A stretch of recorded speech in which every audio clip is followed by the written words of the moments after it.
The system is busy. Oh, hello. It does work. The voice has heard me. All right. How's it? Whoa. Goodness. All right. Woo. That's intense. Okay. So how many of y'all saw the last session for last Wednesday? How many of y'all knew it wasn't published? Whatever. I bet half of y'all actually knew it wasn't published. All right. So it shouldn't be too big a deal. I apologize for that. Not a big deal. It's not like it would have been very helpful for today, but we'll get by. All right, sound good? All right, so do me a favor, though, if one of y'all can play scribe within your group, so quickly identify someone to be your scribe. We're going to kind of go in and out. I'll be a talking head for about the first, it's warm in here. I'll be a talking head for probably about the first 15 minutes, and after that, it's just constant breakouts, okay? So find a scribe. Make sure that person is pretty reliable at sending out stuff to you after they're done scribing. Make sure they're central to the group. If you're the scribe and you're on the fringe of your group, you may consider moving.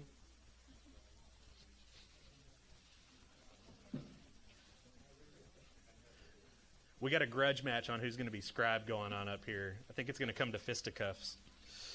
People still say that? All right. Okay, we get not since the 80s. Just got dated. All right. All right, so let's go ahead and get rolling here. So what we're going to talk about here, let me set the stage just a little bit for you. Don't worry, I don't have another depressing patient safety story for you at the moment. So what we're going to set the stage with is we're going to make the world a better place, right? That's kind of the goal, all right? So I'm going to talk about some process improvement methodologies, and their origins are very humble, and by humble I mean multi-million-dollar car industry. So we're going to talk about Lean and Six Sigma, and we'll talk about theory of constraints, and that kind of thing very briefly. But we're going to apply them. So we're going to take these, and as we learn each tool in our toolbox, we're going to apply it to medication safety specifically. All right. So that's kind of the goal, is like to use these tools that have been used in other industries to decrease defects, to improve profitability, et cetera, et cetera, et cetera. And you can still use those tools for those things, but we're going to use those tools for powers of good, so to speak. So we're going to go through some of those. So let me go through some basics, and then we'll really dive in through a Lean Six Sigma approach. Which I'll come back to that. I just posted slides. Sorry about that, by the way, but I mean there wasn't anything for you to read in advance anyway. So again, our Swiss cheese model. So basically, you've heard the phrase "build a better mousetrap." We're going to build better cheese. Right? So the idea is that you have these hazards that can get to a patient, and then you have these things, these bad things that happen, whether it's adverse events or poor outcomes or whatever. And the idea is to build the most robust piece of cheese possible. Hopefully turn your Swiss cheese into American cheese. Make cheese great again. All right. I'm kidding. Come on. Y'all will, if I do my job right, y'all will never know my political affiliations, my anything like that. Okay, so let's go. All right, so process improvement methodologies. All right, so we're going to talk about three. There's a lot more than three, but we're going to talk about Six Sigma, we're going to talk about Lean, and we're going to talk about theory of constraints. And I'm going to open with theory of constraints because I think it's awful. Theory of constraints is where we usually go in a business modality. People that don't know process improvement, they have a method, they just don't know it. It's called theory of constraints. So we'll dive into that. But I really want to talk about Six Sigma and Lean. And Six Sigma was designed in manufacturing. Lean specifically is actually a product of the Toyota company. I don't know if y'all know that. One of the biggest mistakes that I've seen organizations do is, it's the Toyota Lean. It's smaller than the, okay. All right, so we're going to talk about how Lean and Six Sigma actually work together to be synergistic. One of the biggest mistakes that people do from a process improvement perspective is try and run those separately. You'll hear a lot of organizations say, we're going to take a Lean approach. That's a mistake. They should do both. So the idea here with Lean is to remove waste, to improve flow, to make those cars on the industrial line move faster. Six Sigma is reducing variation. Variation breeds error, which breeds disaster. Okay? So Six Sigma kind of has this idea that variation is bad. Okay? And I don't think it's an absolute black and white kind of bad. It's more, we want to eliminate it. So one wants to eliminate variation, one wants to eliminate waste. Probably a smoother way of saying that is that Lean is about efficiency, and Six Sigma is about effectiveness. And both are equally important. Theory constraints a little bit different. We'll dive into that one first.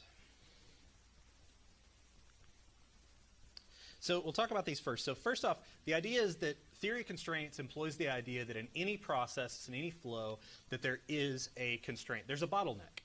Or if you're a fan of 1990s game shows, there is a weakest link. All right, goodbye.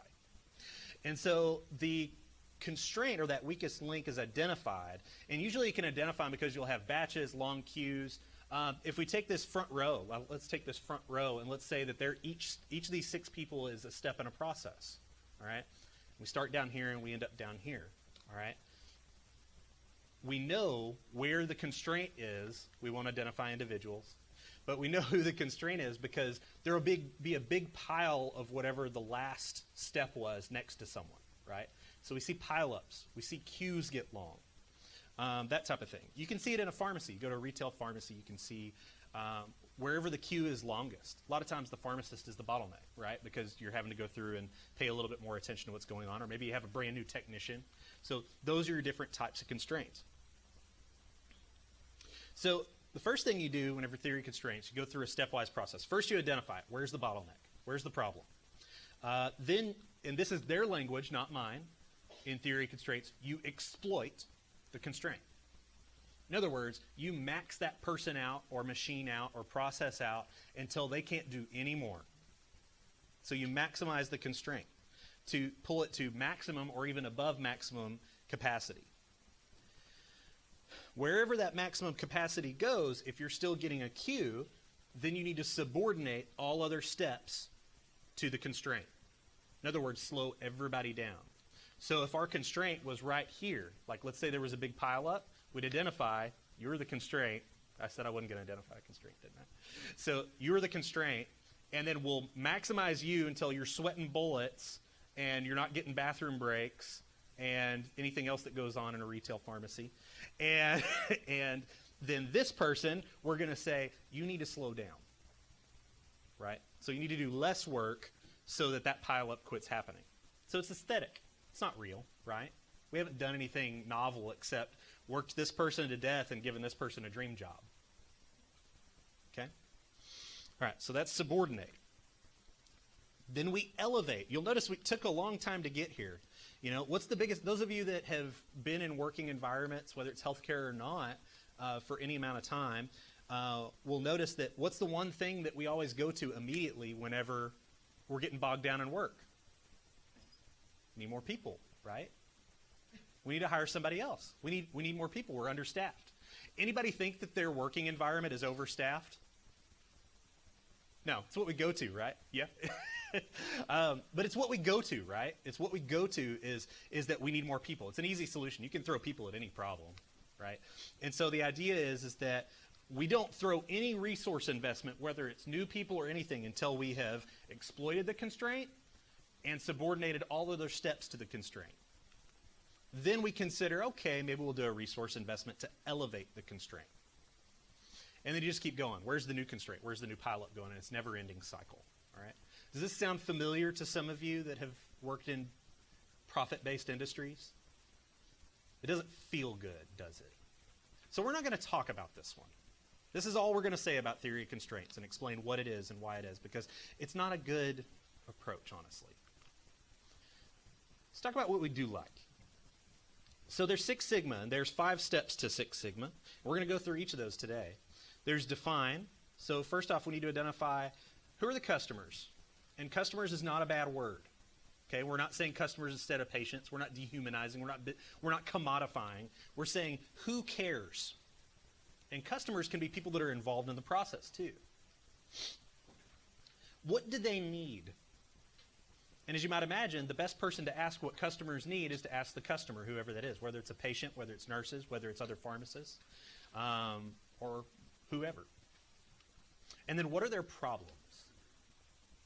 What is the pebble in their shoe? Right? Okay, so we define the problem, and then we go through and we measure the problem. We say, okay, let's take what we've learned, the needs, the problems, all that stuff, and let's kind of put them together and let's look at this. Is there something we can measure? Is there something we can codify? Is there something that we can categorize? Then we analyze that, and we look at things and say, okay, we try and identify what are the fundamental causes. We can't solve every problem. That's impossible. That's a fool's errand.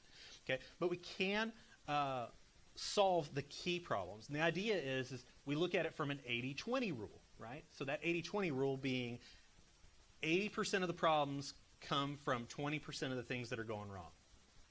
You can change 20% of something and fix 80% of your problems. Okay, so you don't have to go after everything. It's essentially the fancy way and the business way of saying choosing your battles. Which solutions are going to have the maximum impact? Improve, which is actually the shortest phase in Six Sigma, which is solutions are developed. You make whatever changes you're going to do. Then you start to measure the results of the change. It's traditional PDSA cycle. And last, and probably the most important step, is control. Okay, so you've done all this improvement. Has anybody ever fixed something, tried to put all this energy in to fix something, and then it just goes back to the way it was? That's exactly why we have a control phase. The control phase is never ending. It goes on in perpetuity. We try and sustain the improvement through monitoring. So what are the things we need to monitor? What are the things we need to keep doing? Sometimes it's things that we're back in this measure phase. Sometimes the things we measured back here, we don't keep all those. We pick a couple of select ones and then we control it there. So that's Six Sigma.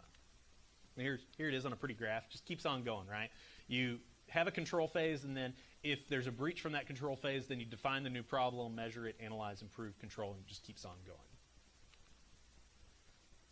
Lean, which was originally called the Toyota Production System, is all about value and efficiency, right? So first we identify the value, all right? So value is defined by the customer, both internal and external. This should sound really familiar, all right? So Lean and Six Sigma do have some overlap, okay? There's a focus on the customer, whatever that means. If customer is offensive to you, feel free to use the term stakeholder.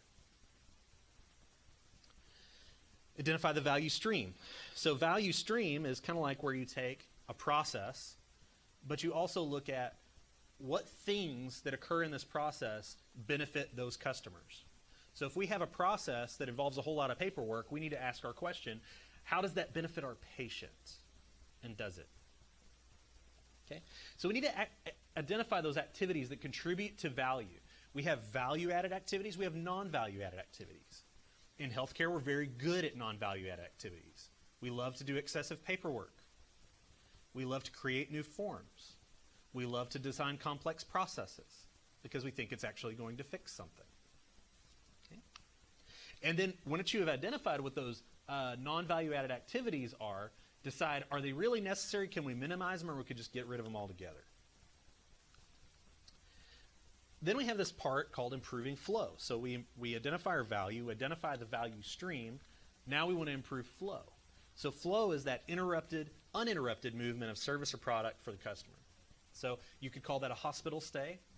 You could call that a prescription going through a pharmacy. You can call that counseling. You can call it an immunization. You can call it whatever you want. Things that are bad for flow, queues, batches, and transportation. These delay things. So whenever we create queues, whenever we batch things, we create a lot of waste. Okay. The last part, which is allow customer pull. So how many of y'all work in like a CVS or Walgreens, and I'm not sure other pharmacies that do this, so I'm not trying to pick on them. They're the ones that I know do this. How many of y'all work at a CVS or Walgreens or have done a rotation there? Quite a few? Yeah, more than half the room, right? So those are big employers, right? So what about, have y'all noticed the refill process? How basically if refills exist, those push out to the customer? Like I got a call the other day. Somebody just put a refill on a pain med I had from surgery that I had. And I got a call the other day saying, hey, your hydrocodone's ready to pick up. I was like, I didn't call for hydrocodone. No wonder we got an opioid epidemic. This is crazy. And so, it's one of those things where or it wasn't hydrocodone because that's C2. It was some pain med. I don't know what it was. I guess it was Ativan. I think it was Ativan. Oh, whatever. It was one of the pain meds I had here. Man, I'm really digging my hole here. Man, Dr. Martin, he's always high. I don't know what's going on. It was surgery, guys, and believe me, I'm a lightweight. One Norco and I'm down. All right. So customer pull, though. So that process actually defies customer pull. Those of you that fill those prescriptions, they sit there and they never get picked up. And then what happens? Somebody tell me what happens to it when they don't get picked